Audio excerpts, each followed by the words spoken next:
I was staring at my computer screen when she walked into the room. She had been coming home late from work for a long time now. Today was different. It was almost 10 o'clock. The kids and I had already eaten dinner and done their homework. They had already been in bed for almost an hour. They hadn't even asked about Mom or why she wasn't home. This had only recently happened, and it was making me sad. I had spent the last hour analyzing our finances. Things have deteriorated dramatically over the past 2 years. Our income had decreased significantly, but my wife didn't notice it. She was still spending money freely as if we didn't care. I just finished paying the last of the bills. We might be able to get by for a couple more months. I was reviewing my life plan, too. I may have made a mistake. For the past 2 years, I've been looking at a time bomb, wondering if it would ever go off. I always assumed it would someday, but now I was beginning to doubt it. I don't know how long she stood there looking at me. Lately, I had been immersed in my own thoughts more and more. The loss of time was a byproduct. Finally, crossing her arms and with an all-too-familiar look of contempt on her face, she spoke. "Michael, I want a divorce." I don't know how I felt at that moment. My spirit was so overwhelmed with doubt and self-loathing that I was almost numb to the new emotions. It wasn't really all that funny, but I still tried to suppress a laugh. My wife, who I had been with for 17 years, had just told me that it was over between us, that everything we had built together was finally going to be destroyed. I hadn't felt that kind of emotion in a long time, and it almost made me smile. Relief. I stared at her for just a moment, allowing myself to be transported back to our happy times one last time. Then I snapped back to reality. Okay. I was a better programmer than I was a manager. Unfortunately, programmers get promoted to project managers, then to department heads, and then to senior management. That's how I ended up as a senior product development manager. It was just a fancy title for a salesperson. In fact, at the time, I was the most qualified for the position. I pretty much single-handedly created our flagship product line. I nurtured it in its infancy, helped it grow through 6 consecutive updates. I knew our product better than anyone. When customers had questions, I had answers. When our employees had problems, I knew how to solve them. Add to that a new haircut and an expensive suit, and I definitely looked appropriate. The increased salary and benefits that came along with my promotion were for naught. I would say I was mostly happy with my job, but I loved programming and really missed it. In my position, I didn't have the opportunity to do it. There were too many meetings and phone calls to allow myself the luxury of getting back to lines of code. I was forced to watch a new batch of young, wild-eyed guys trying to outdo each other with their latest developments. I'm not gonna lie. Being the boss was worth it, but I always wished my job description was a little different. It was no surprise that I was fired from Chicago Technology Solutions. If I had been responsible for myself, I would have done the same thing. I attended meetings sporadically at best and missed deadlines far too often. At the time, I was not trying to get fired, but I really made no attempt to keep my job at CTS. I was depressed for a long time. It took me almost 3 months to get out of my initial depressed state and try to move forward. But even that proved to be a miserable failure. It took another month to find a way out of the predicament I was in, at least one that I could live with. I think I would have lost my mind if I didn't have kids. They had a flawless routine that helped me get my life back on a positive track. Breakfast, school, noon, afternoon snack, homework, dinner, bed. Breakfast, school, noon, homework, dinner, bed. This was my mantra, and it helped me find my way. I dove headfirst into my work to be a stay-at-home dad. I took over all the household and cab duties. The kids genuinely enjoyed my presence in the house. It allowed me to realize that I had some value. I wasn't completely worthless. If my wife sensed this change in our family dynamic, she never spoke of it. I'm pretty sure she didn't even notice it. I met Jennifer Riley at a fraternity party. I had almost decided not to go. I joined the fraternity for the doors it would open after graduation, not to attend parties while I was in school. I figured I would need all the help I could get. My grades were excellent, so that wasn't a concern. However, everything else about me was just average. Height, weight, looks, personality. Average. My name, Michael, was the most popular name from 1961 to 1988. Totally average. Honestly, when I was away from the computer, there was nothing so unique about me. Dates? I had a few. Relationships? Well, not that many. Even in my senior year of college, I was pretty good at keeping myself company. Until I met Jennifer Riley. Jennifer was almost as average as I was. I realized that the average woman looked a lot better. She was a little withdrawn. I watched her for quite a while before I worked up the courage to talk to her. Our first meeting was short and quiet, but the acquaintance was made. Over the next few weeks, we met for coffee and studied together at the library. Before our first real date, we socialized for almost 2 months. From that point on, it was the most fantastic time of my life. 15 years of bliss. Our courtship was short, and our engagement was even shorter. Shortly after graduation, we were married and settled into our first apartment in Chicago. We rode the same train morning and evening to and from our first job. We were barely making ends meet, but we were together. We had almost everything in common. Family histories, dating experiences, common interests and goals. Where we didn't match, we matched. If I wasn't good at something, Jennifer made it happen. If she had a flaw, it was one of my strengths. I was better at managing our joint finances. Jennifer was better at managing our social and family schedules. We worked together, and our lives quickly began to get better. Over the next few years, we were both promoted several times. Our group of friends expanded considerably. We were able to save up money to buy our first home while still traveling and having fun. Our relationship progressed slowly. The first one lasted until the night of our engagement. Jennifer quit her job after 8 years when our son Jacob was born. A little over a year later, our daughter Emily came along. Yes, I know their names were the most popular when they were born. It was kind of a family tradition. We bought a 3-bedroom house in the suburbs that had room for a dog. We bought a family sedan and a minivan. All in all, our life was working out pretty well. 2 kids, a pet, a house, and 2 cars. A perfectly average life. I didn't think I could be any happier. I was wrong. My promotion to manager came shortly after Emily's first birthday. Afterward, I felt like I had been rewarded for years of being ignored as one of the average masses and not complaining. Like I said, my new salary was nothing to sneeze at, and we didn't. I had a flexible schedule, working from home most of the day, traveling to the office for staff and management meetings. They say money can't buy happiness. I believe that to be true. But what you can buy is stylish clothes and grooming, better health care, a new home in a better neighborhood, and self-confidence. I went from average to just above average. My wife went from average, who I thought was beautiful, to slightly above average, who I thought was damn beautiful. Our life, which I always thought was good, reached a new level. We started traveling more and spending time with our kids, saving more and more money for retirement. When Emily went to elementary school, Jennifer decided she wanted to go back to working part-time. She quickly found a job she thought she would enjoy at a startup marketing firm. She would head to the office when she took the kids to school. Her workday would end when it was time to pick up the kids. That was the icing on the cake. We didn't need her salary and we were able to save it. I projected that by the time the kids graduated from college, we would be able to retire and live very comfortably. I found out my wife was cheating on me by accident 3 months before our 15th wedding anniversary. It was my birthday. I actually found proof 2 days before my birthday. I just didn't know it. It took me a few weeks to piece it all together. I hadn't given much thought to the fact that my wife wanted to take a more active role in her new job. It meant that she would be working a few more hours a week, and I would have to pick up the kids from school. But it didn't affect my schedule in any way, and I was happy about that. When after about 3 months I noticed that she was often distracted, I asked her about it. She replied that she was trying to find herself in the office and was a little stressed.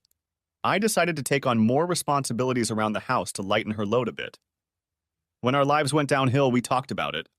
She said she was getting older and she didn't need to have fun like a bunny anymore. For a few weeks our life perked up, but then it went down again. I hesitated to broach the subject again for fear of a fight. I was almost at my wit's end when I discovered the present. The weather had cooled considerably, and I was looking for one of my sweaters. I had taken over laundry duties, and more than once I got confused as to which closet the clothes should be in. I was going through the sweaters on the shelf of her closet when I saw it behind some old shoe boxes. It was hard to miss. The pink box and white ribbon from the lingerie store was unmistakable. The postcard addressed to Beloved had me enthralled. A small war of thoughts erupted in my head for a moment. Should I look at it or wait? I decided to watch. I wasn't sure I could wait until my birthday. Please excuse the wrapping this gift came in. You can unwrap the real gift on your birthday when I wear what's in the box. Love, Jennifer. Over the next 48 hours, I stepped up my game. I made sure to meet her at the door with flowers, give her a foot massage, and cook her favorite dinner. Her reaction was not what I expected. It was as if she tolerated my caresses. On my birthday, I made sure the kids finished their homework early. I didn't want any problems to interfere with my present. I was a little surprised when Jennifer got home late from work. I was even more confused when she asked what I was having for dinner. But I was willing to play along to get her my surprise. I said we should go out for pizza. The kids nodded approvingly and we hit the road. Michael huddled with the waitress, and just before we left, the waiters wished me a happy birthday. I thought I saw surprise in my wife's eyes, but she quickly recovered. "I'll give you a present later, Michael," she said, smiling. The ride home was a stressful one for me. I almost got into a car accident. The 15 minutes waiting for the kids to get ready for bed was brutal, and the 15 minutes afterward when they fell asleep was excruciating. Thankfully, Jennifer returned from an emergency trip to the store for milk shortly after they fell asleep. When I got to the bedroom door, Jennifer wasn't in the room. I sat down on the bed. A few minutes later, she came out of the bathroom wearing a flannel nightgown, no makeup on her face, and her hair gathered in a ponytail. By now, I was starting to get frustrated with the games. When was I going to get my present? She slid into bed and climbed under the covers. She reached up to turn off the bedroom lamp, but stopped. "Oh, I almost forgot." She opened the nightstand drawer and pulled out a small square box wrapped in the colorful balloon paper we'd used at Michael's last birthday party and held it out to me. "Happy birthday, darling." And that was the end of it. She rolled over onto her back, turned off the light, and fell asleep. I was too shocked to even open her present. The next day, I became depressed. I replayed the events of the day over and over in my head and couldn't figure out what I had done that had so obviously ruined our evening. I was at a complete loss. For almost 2 weeks, I had been wallowing in my own despair. That damn present was practically flashing me a pink light, heralding my failure. I've heard all the cliches. The husband is the last to know and so on. I have to be honest and admit that I really was in the dark. The thought of Jennifer cheating on me was so foreign that I never once considered the possibility.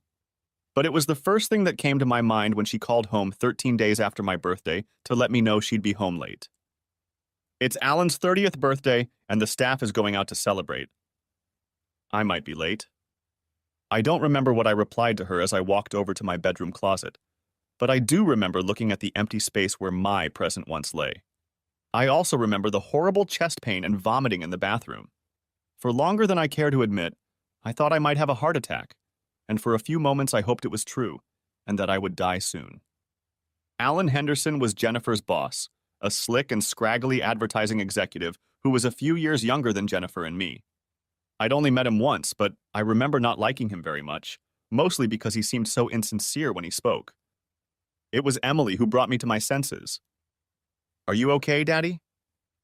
It took a few seconds before my gaze focused on my daughter, who hovered over me on the verge of tears. "I'm fine, sweetie. Daddy just ate something his stomach didn't like. I'll be out in a minute. I just need to clean myself up." I eventually managed to get out of the bathroom, though I don't remember much afterward.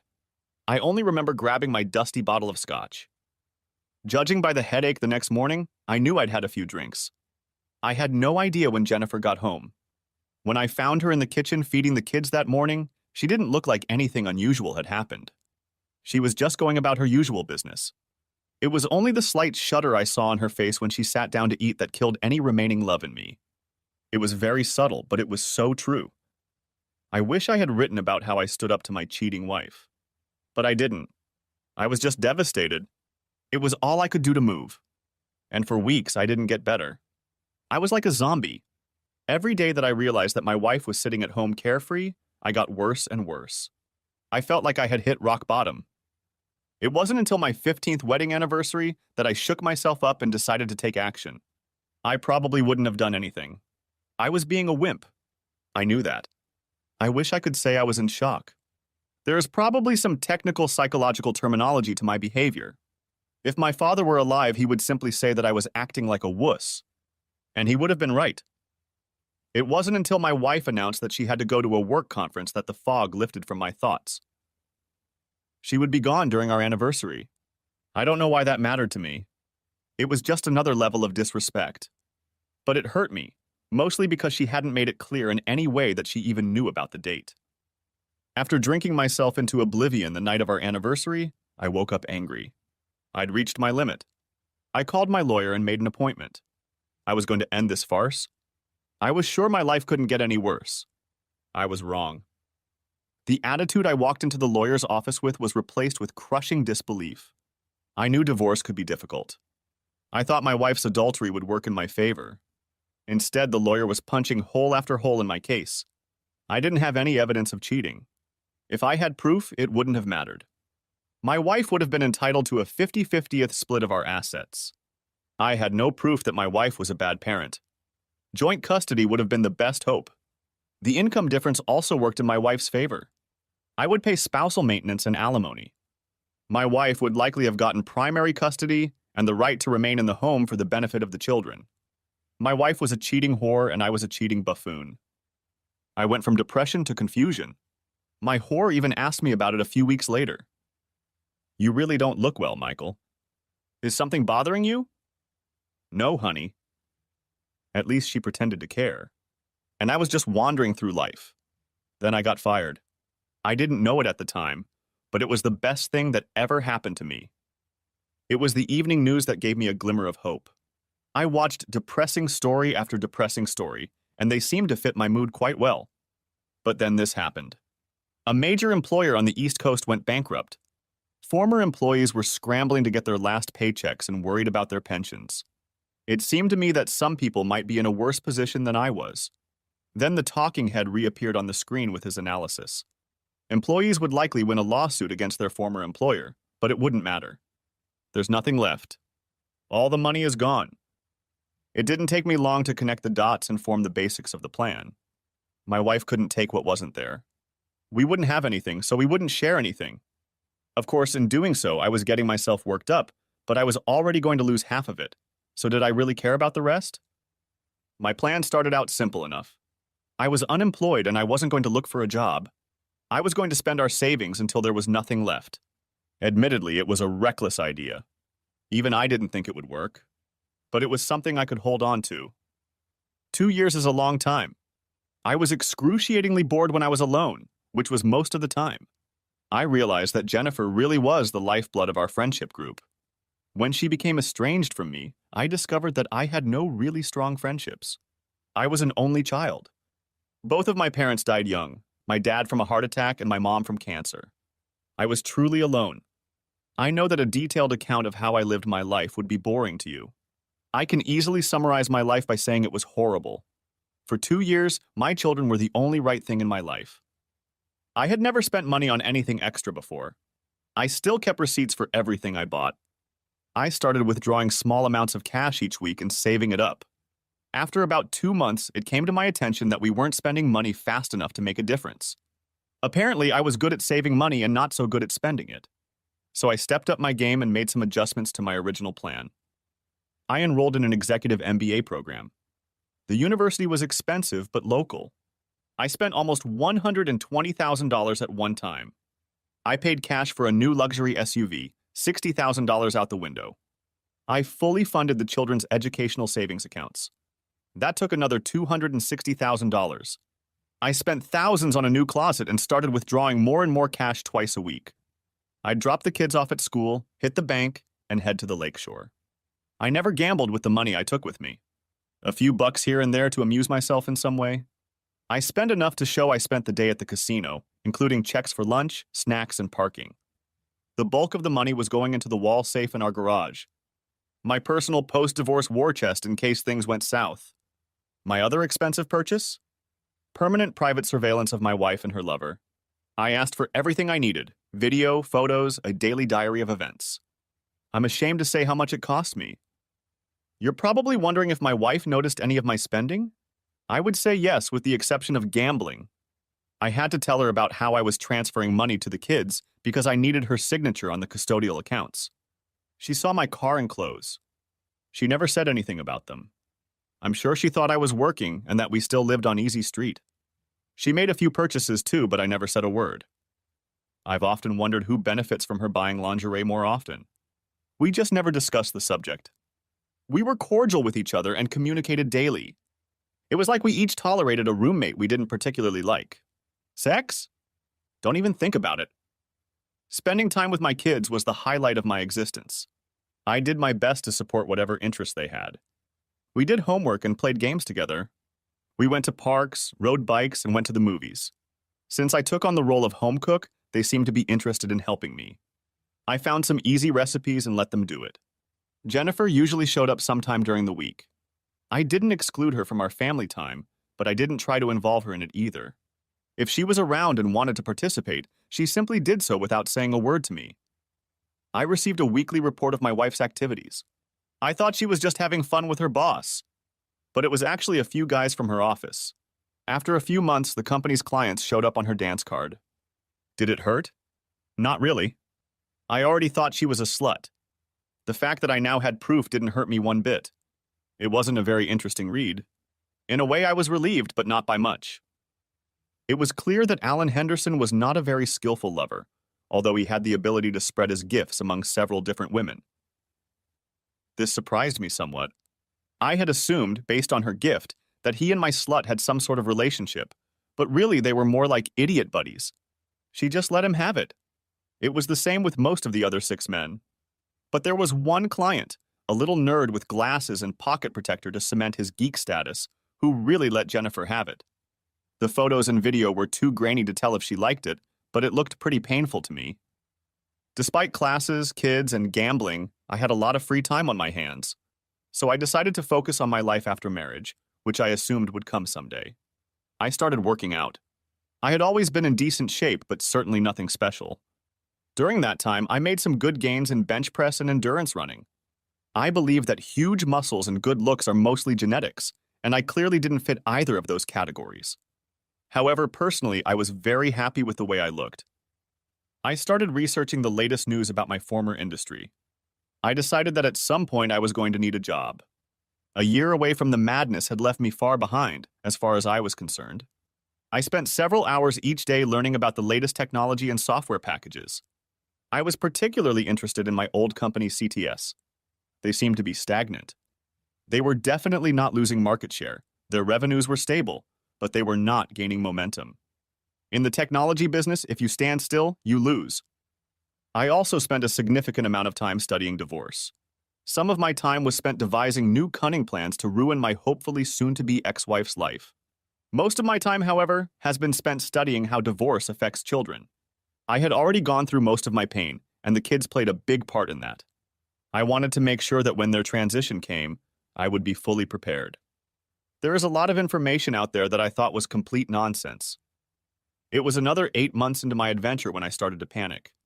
My wife started coming home at regular times. She started talking to me and asking me how my day was.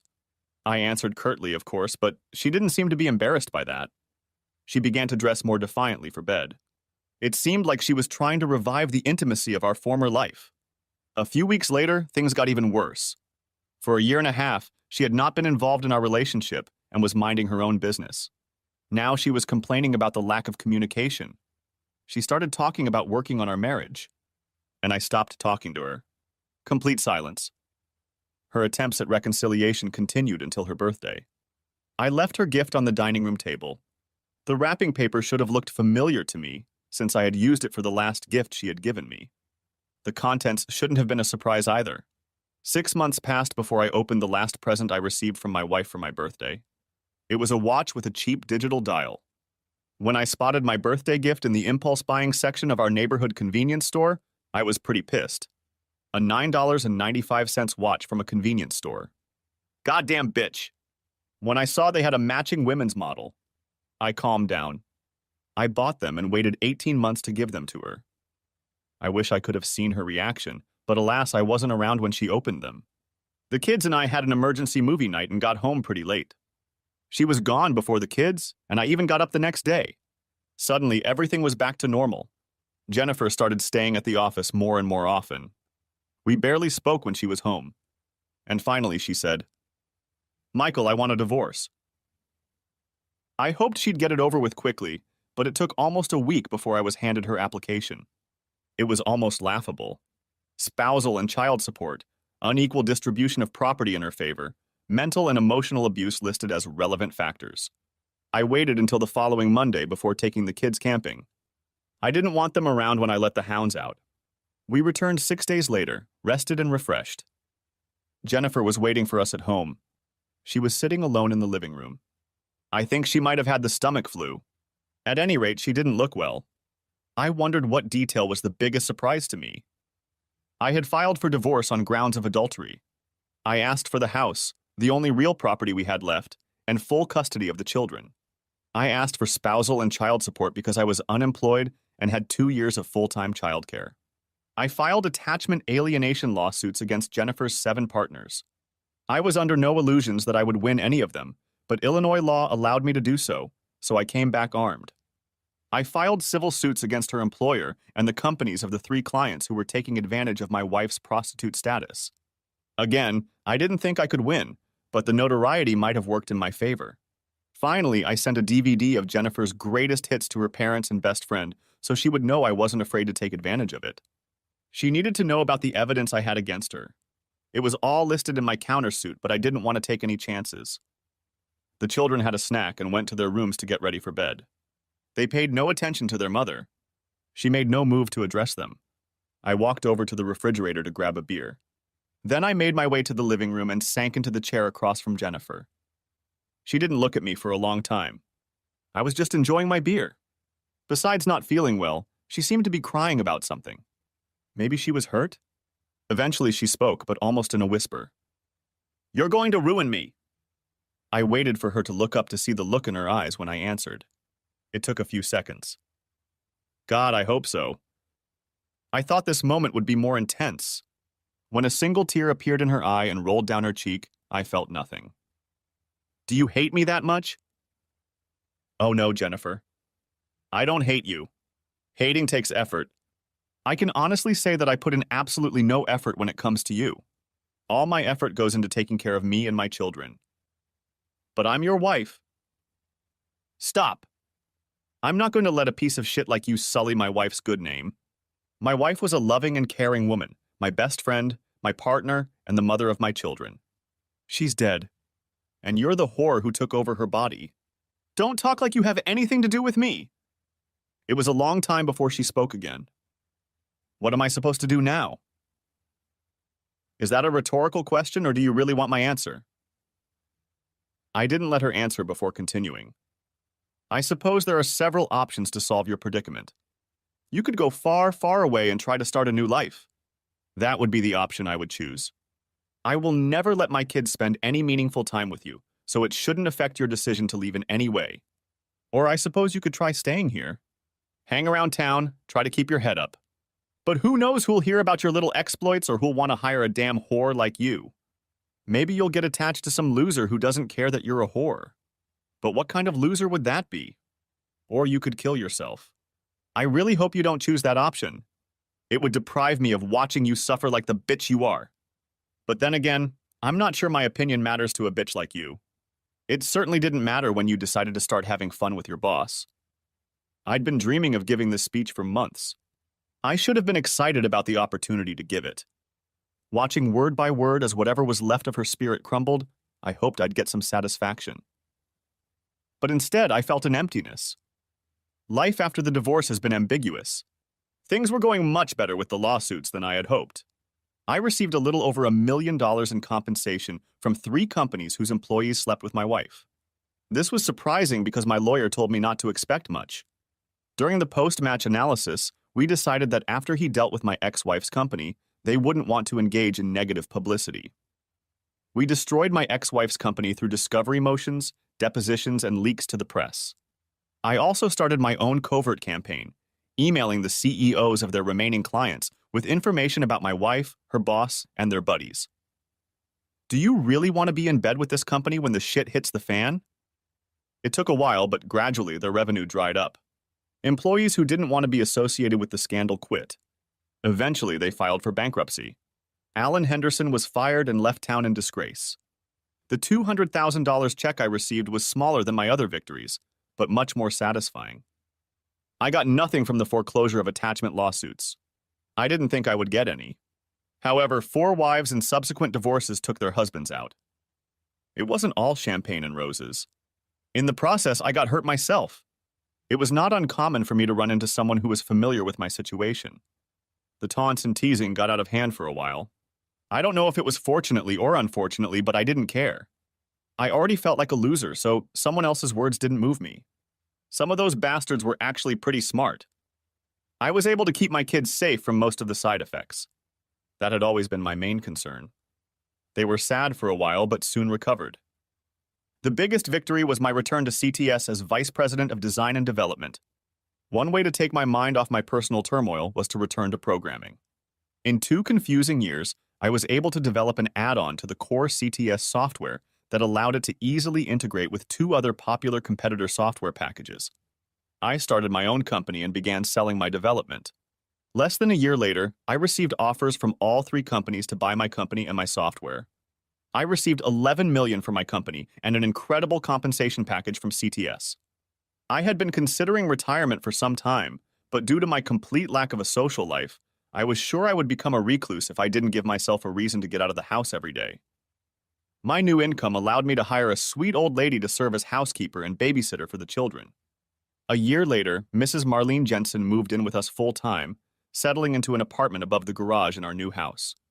She was like a grandmother to my children, mostly sweet and kind, but strict when needed. What I valued most was the advice she could give my children, the kind that only comes through the wisdom of experience. I loved my children and did my best to be a caring and attentive father. But I was also spoiled, jaded, and cruel. I also looked to her for advice. She was my rock when it came time to make decisions. The children grew up and became adults, and I saw them and their families from time to time. Unfortunately, as time went on, our closeness waned. I did not resent them in any way. It was better to keep me at a distance so that my bitterness would not affect their lives. Mrs. Jensen worked for me until the kids went off to college. Then she retired. I offered her free room and board as a pension. She was a constant presence in my life for 15 years. She tried her best to get me to live again and find someone to share my life with. I appreciated her efforts, but eventually she died knowing that I would always be alone. I never opened up to anyone else. My friendships were shallow and not fulfilling. I never went on dates except for a few group dinners organized by random friends.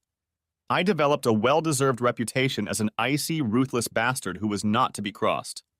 For the most part, I was shunned, and I blamed no one but myself for that. My ever-growing wealth allowed me to maintain a constant rotation of call girls. I paid generously for their time. Mostly, I just sent them out the door. But there was one I really liked. Her name was Candy. Later, I found out it was actually Mary Beth. I guess I was more than just a customer to her, too. But I could never burden someone else with my demons, so when I felt she was getting too attached to me, I cut her loose. If you're wondering what happened to Jennifer, she had a hard life. She tried to talk to me for almost a year. I don't know why she tried. Did she think we could reconcile, or was she hoping for a relationship with my children? Maybe. I gave her fair warning, but she didn't listen. She tried to stay in Chicago, and I started following her. When she applied for jobs, I made sure her employment history was always in plain sight. When she started dating, which was almost immediately, I sent packages to her potential partners with information about the woman they were letting into their lives. I didn't care if they wanted to keep her around after they learned the truth, but I didn't want her to be able to twist history by ignoring it. I had to live with it every day, so it was only fair that she had to as well. Like I said, my ex-wife continued a constant campaign of unanswered phone calls, emails I never read or responded to, and always kept my email inbox full. I think some sick part of me wanted her to suffer for a while at least. I suppose early on it would have been appropriate to seek professional help. Perhaps it would have saved some part of my soul and allowed me to get back on track. But in the end, I never went, and as time went on, it began to feel like it was too late to do anything about it. I could have changed my phone number, but I didn't. The assistant could have sorted my mail, but I always did it myself. I could have blocked her incoming emails. That would have prevented me from accidentally opening one of them.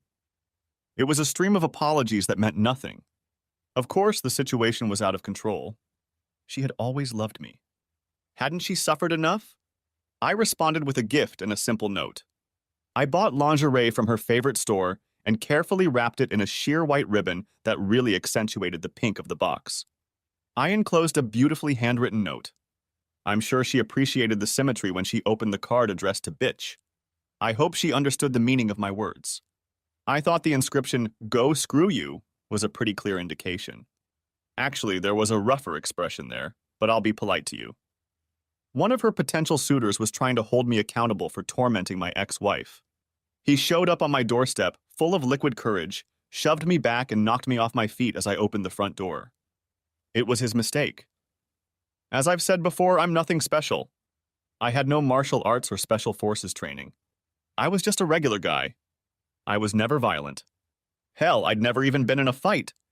But what I did have was rage, undiluted, unspent hatred for my wife and her lovers. He was the unfortunate recipient of my exit. I ended up with a nice bump and a broken rib. He was lucky to be alive. He pleaded guilty to misdemeanor assault and trespassing and got probation as a first-time offender. I think the years of reconstructive surgery and rehabilitation made a bigger impression on him. Jennifer never tried to contact me again. I stopped following her after another year, when she found a steady job cleaning rooms at a traveling hotel in a town about 700 miles away in the backwoods of Virginia. The only time I saw her was 16 years later at my daughter's wedding.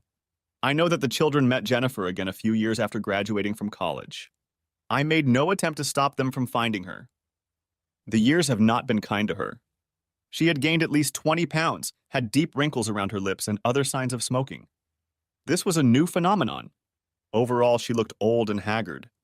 But underneath it all, I still saw the woman I had given my heart to. I felt nothing for her, but I saw her. She was sitting alone in the bridal church near the back wall.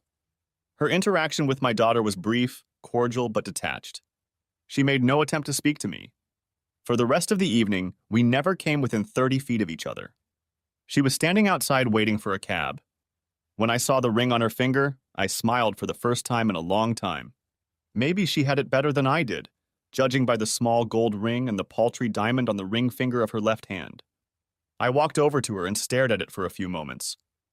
When I raised my head and met her eyes, a deep sadness was read in her gaze. "By the way, you ruined my life first." I looked at her left hand, then back into her eyes. "I'm glad you found someone. I hope he makes you happy." I walked quickly to my car. My driver was already waiting attentively for me. "Good evening, Mr. Smith. I hope you had a pleasant evening, sir.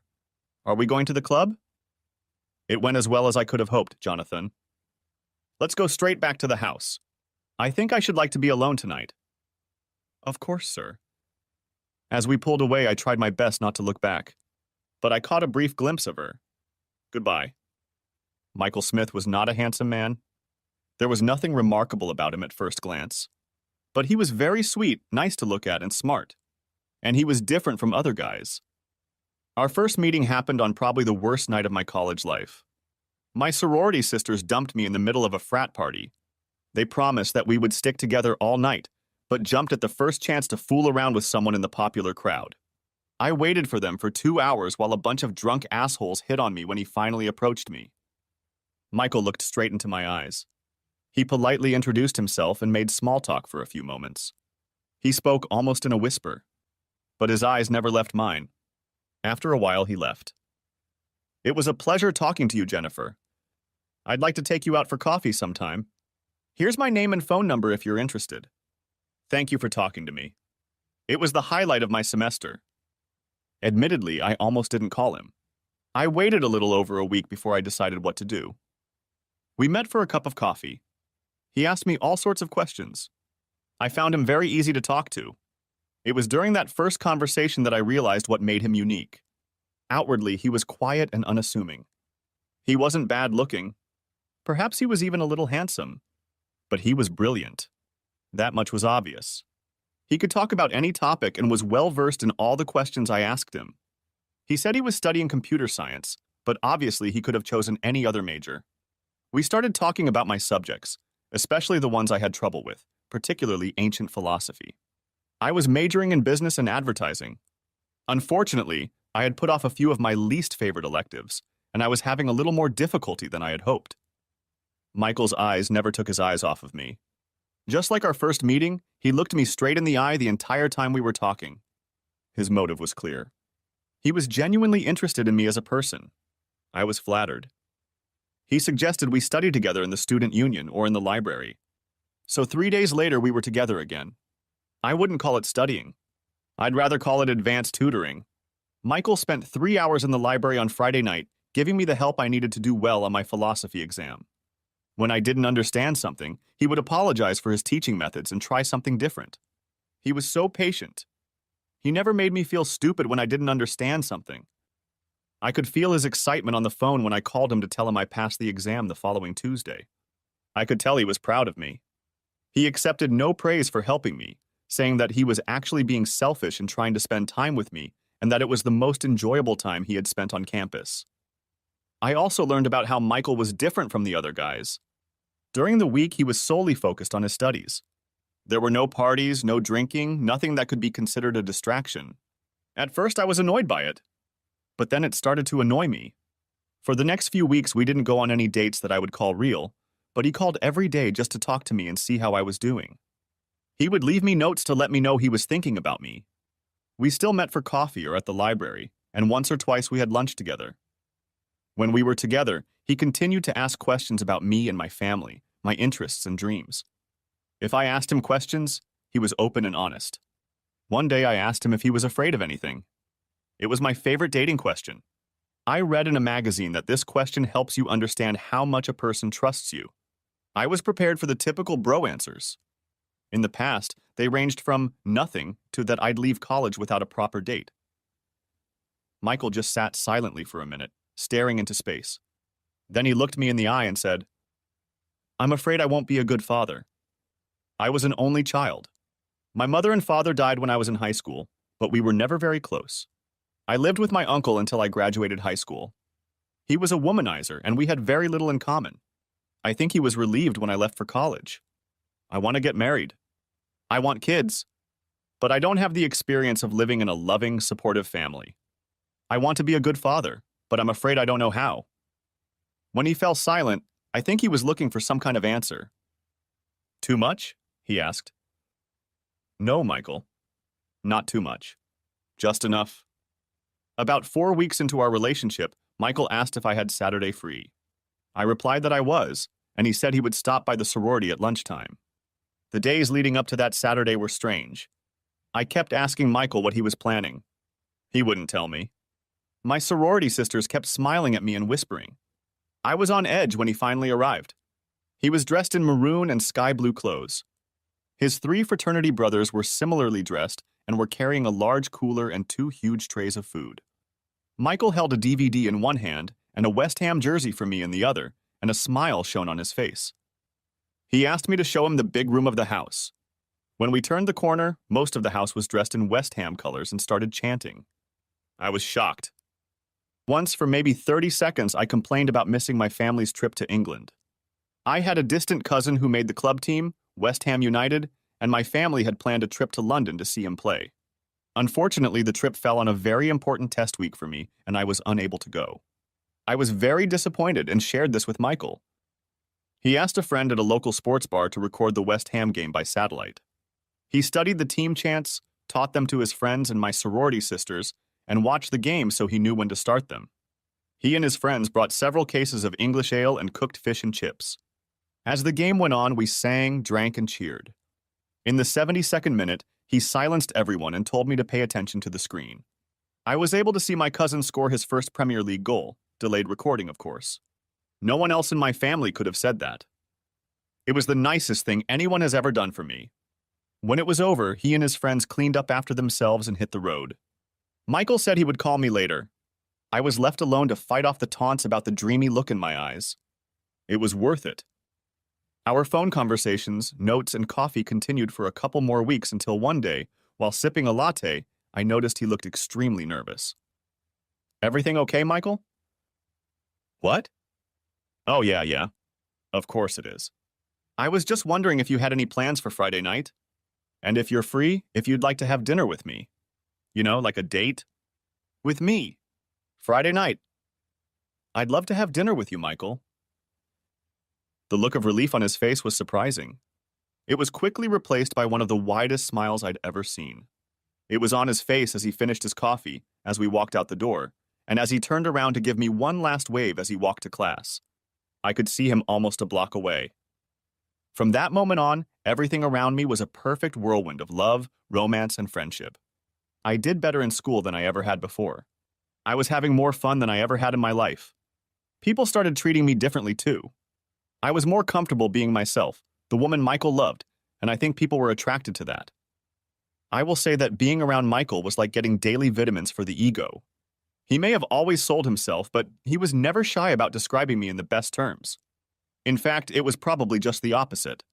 Michael was a pretty good-looking guy who was fit, if not a little athletic.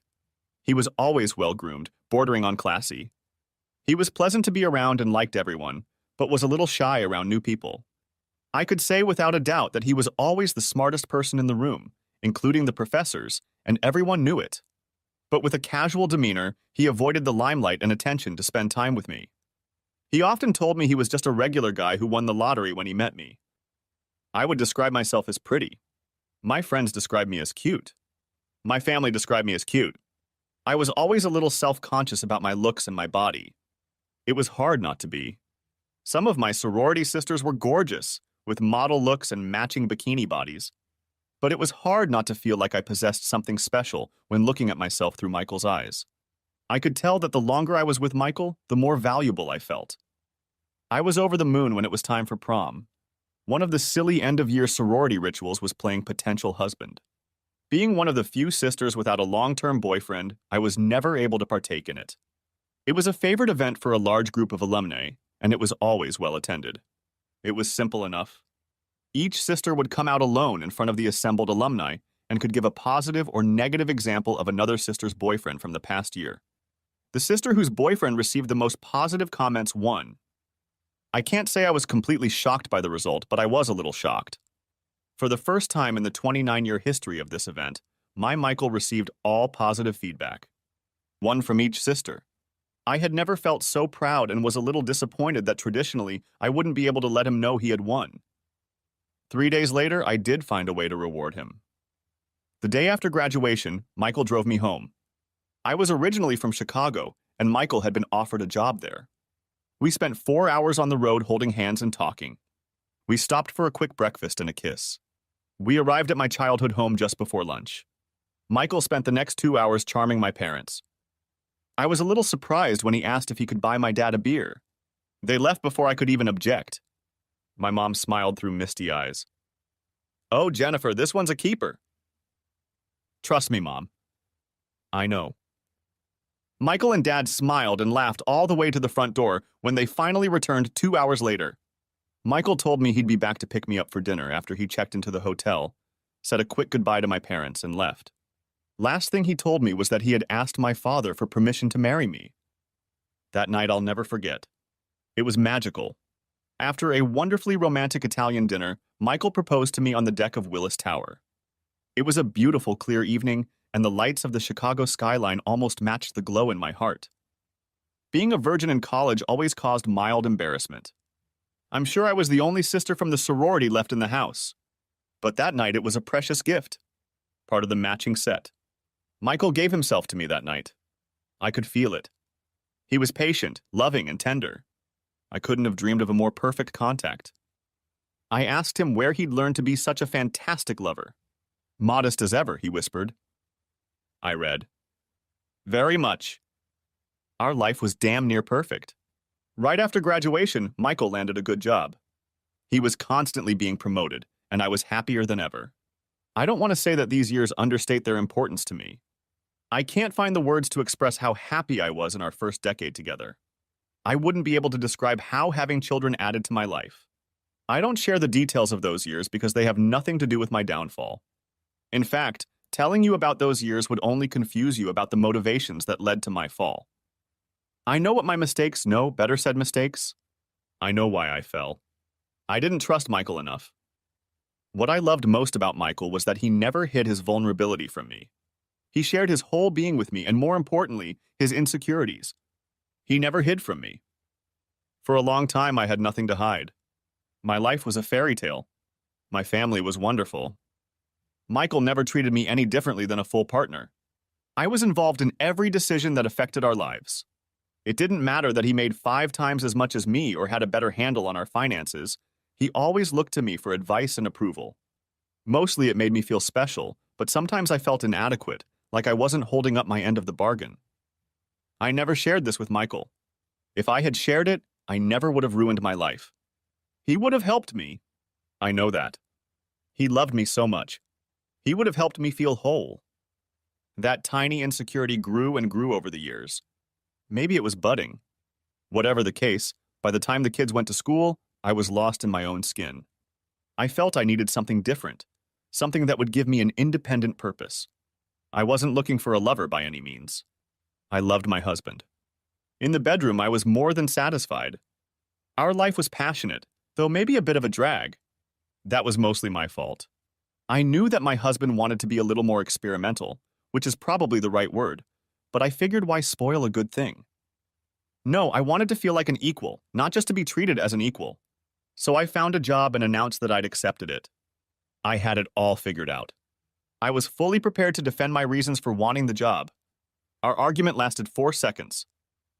I think that sounds wonderful, Jennifer. Whatever makes you happy. And it worked. I solved my problem. On my own. I didn't need any help. The sheer vanity of my thoughts in those first few months made me sick afterward.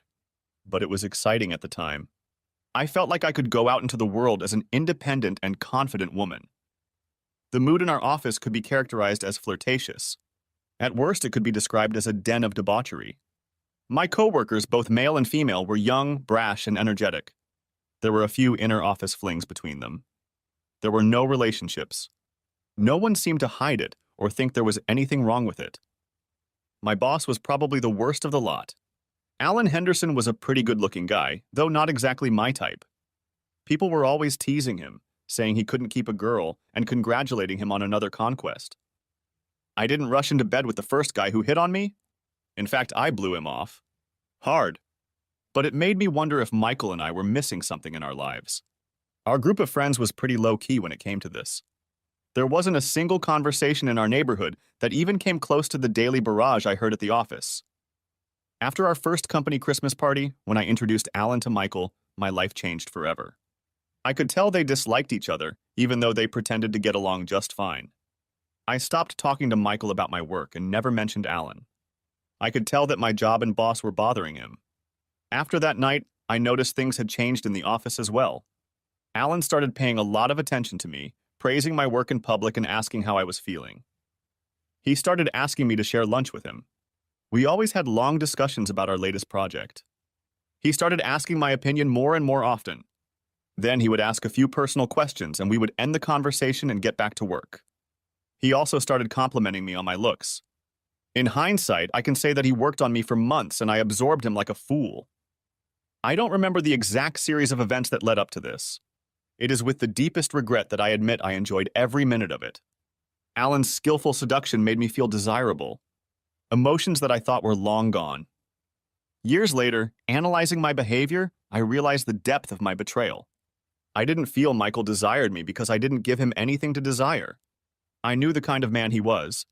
He would never do anything that would make me feel uncomfortable. I was his true partner and cherished lover, not his girlfriend for fun. But he was very perceptive.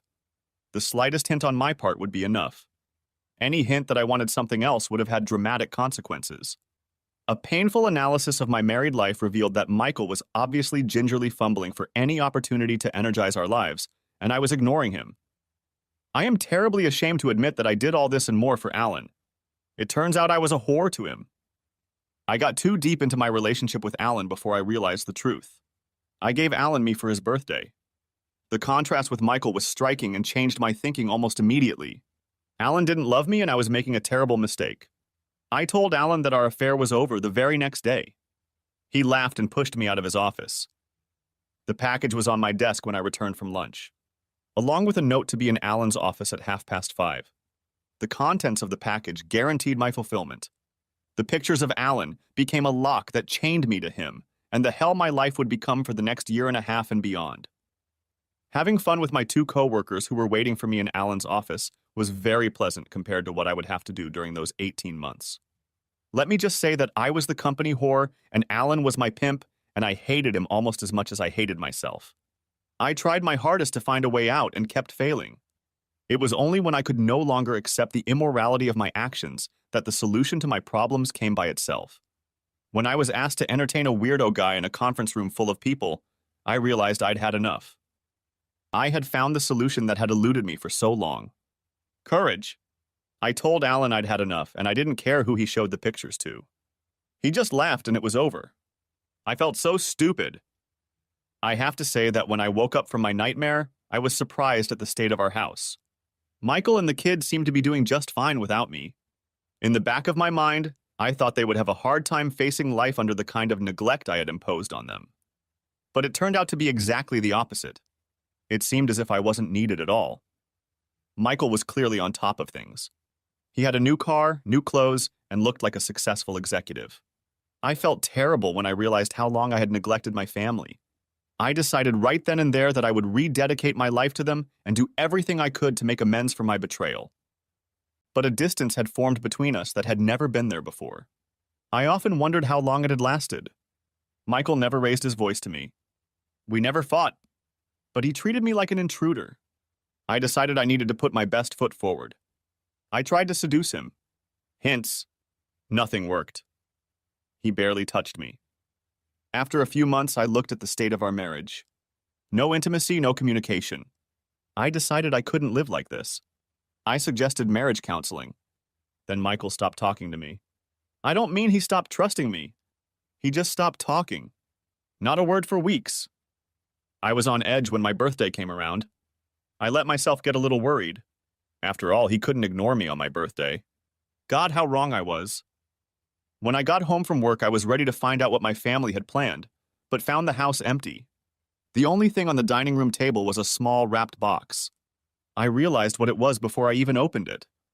A few years earlier, I had forgotten Michael's birthday. In a panic, I found an inexpensive watch at a store on a nearby street. I intended to rectify my oversight later, but I never did and eventually forgot about it. My gift was a mistake, but his gift was calculated. By the time I went to bed, I was furious. Keeping the kids away from me on my birthday was just cruel. I couldn't believe he had done that to me. And the gift. That was out of line. I should have realized something was terribly wrong. The symbolism should have been enough. Michael was not an evil man. He was the most gentle, caring, and loving person I had ever met. If I hadn't been so clouded with anger over that damned gift, I could have saved my marriage. If I had confessed my sins and asked for forgiveness, maybe there would have been hope for me. Unfortunately, at that point, I stopped thinking about working on my marriage and started thinking about divorce. I was sad, but I was determined. It took me a few weeks to work out all the details with my attorney. I told her about how Michael was aloof and even abusive, how he kept the kids away from me, how he ignored my request to go to counseling, how he stopped talking to me. My attorney pounced on my comments. She said I would be well compensated. We went over the claim. I felt I was doing what was fair, but standing up for what I needed to live a normal life. All that was left was to deliver the bad news. I stood silently in the doorway of the den and looked at the man who had once been my husband, my other half. He looked like the same man, but it wasn't him. Finally, I had had enough. Michael, I want a divorce. There was a long silence, but I didn't see any emotion on his face.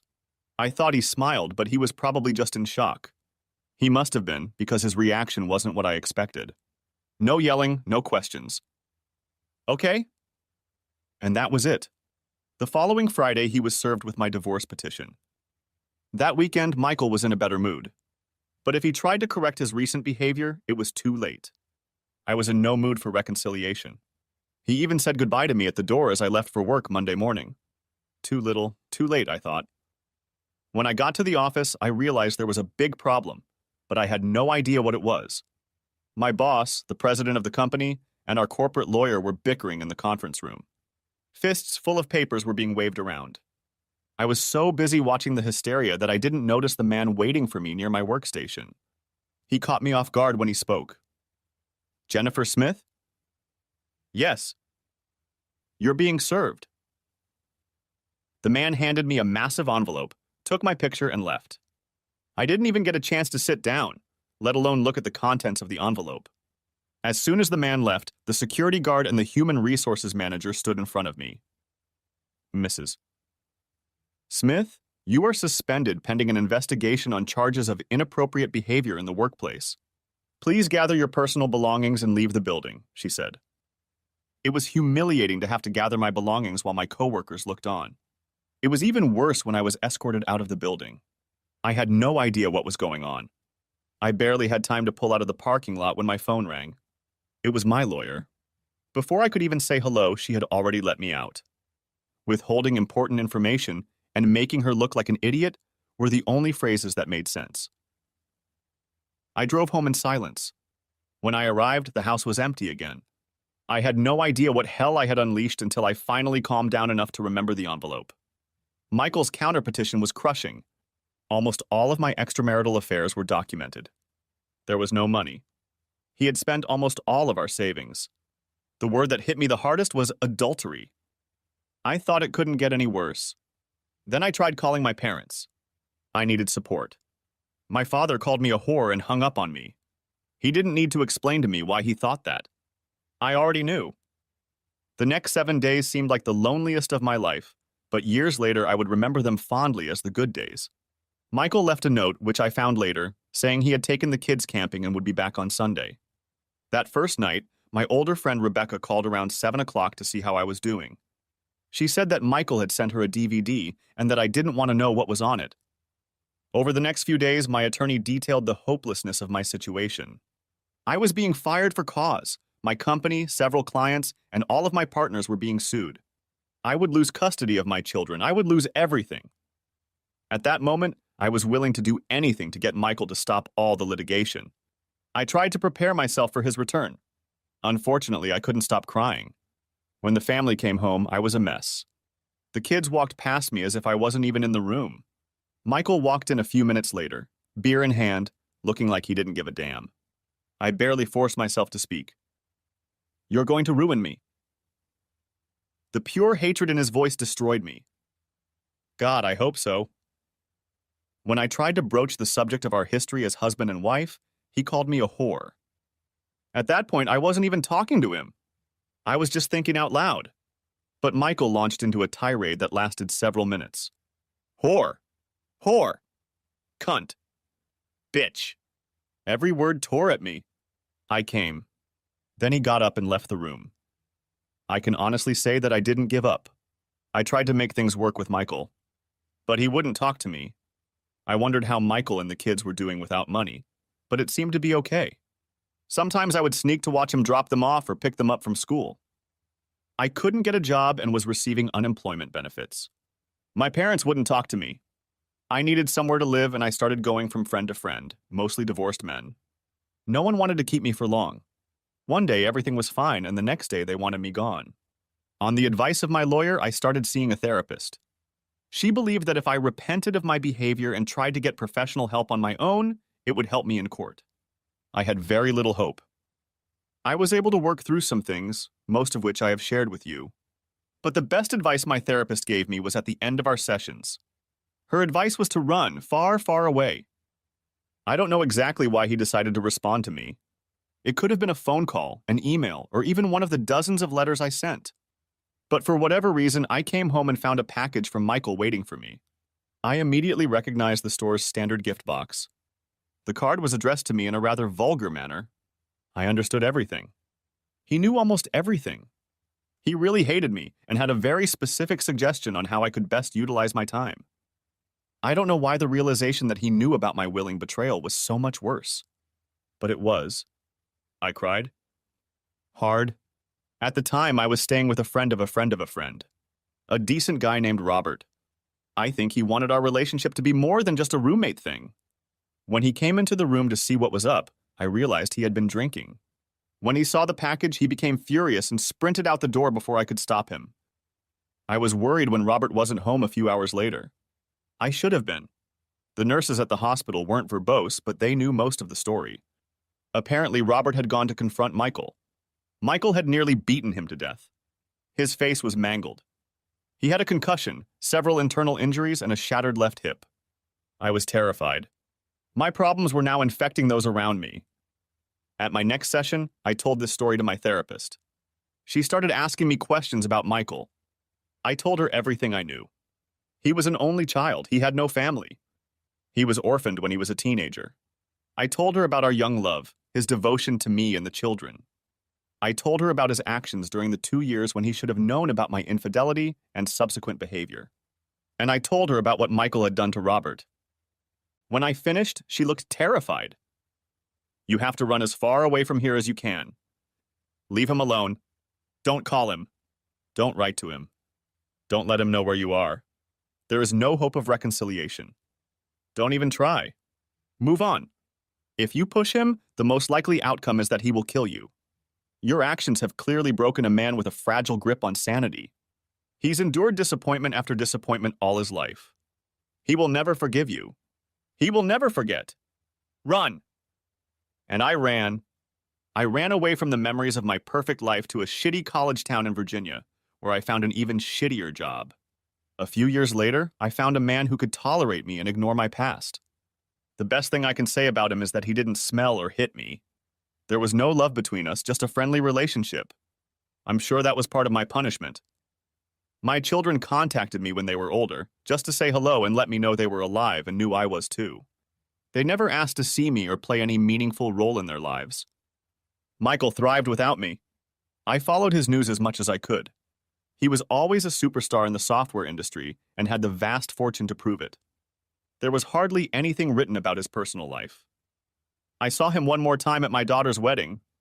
I was surprised that I was invited. He looked amazing. He looked like the man who owned my heart and whom I had betrayed. I'll admit, I was a little startled when he approached me for his final gloat. For the record, you ruined my life first. He stared at my pathetic wedding ring. At that moment, I regretted never wearing it on my finger. I'm glad you found someone. I hope he makes you happy. And then he was gone.